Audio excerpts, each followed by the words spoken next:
মুসা আলাইহিস সালাম ফেরাউনের সামনে যেয়ে দাঁড়ালেন।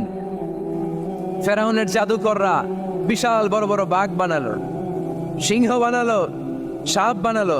মুসা আলাইহিস সালাম দেখে ভড়কে গেলেন, ভয় পেয়ে গেলেন। আল্লাহ বললেন, মুসা ভয় নাই, তোমার লাঠিটা খালি ফেলো। কি ফেলো? মুসা আলাইহিস সালামকে একটা লাঠি দিছে কে? লাঠি ফেলার সাথে সাথে মুহূর্তের মধ্যে হাইয়াতান তাসআ, বিশাল এক অজগর সাপ। এই বিশাল অজগর সাপ ফেরাউনের জাদুকরদের বানানো সব ভাগ, ভাল্লুক, সিংহ আর সাপগুলো রেখে বিশাল ফানা ধরে আছে। আর সাপ বলতে শুরু করেছে, আর কি আছে নিয়ে আয়। সুবহানাল্লাহ কইতে পারলেন না?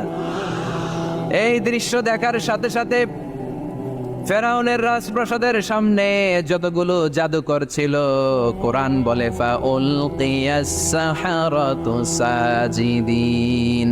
এই দৃশ্য দেখা মাত্রই ফেরাউনের নিয়ে আসা বড় বড় জাদুকরগুলো মুসা আলাইহিস সালামের সামনে দাঁড়িয়ে আল্লাহর জন্য সেজদায় লুটিয়ে পড়েছে। ফাউলকিয়াস সাহারাতু সাজিদিন, সেজদায় লুটিয়ে পড়ে ঘোষণা দিল, আমি ফেরাউনরে মানি না, আমি কোন নাস্তিককে মানি না, আমি মুসার রব, হারুনের রব, বনি ইসরাইলের রব, আল্লাহর জন্য সেজদায় লুটিয়ে পড়লাম। চিল্লায় পড়েন আল্লাহু আকবার।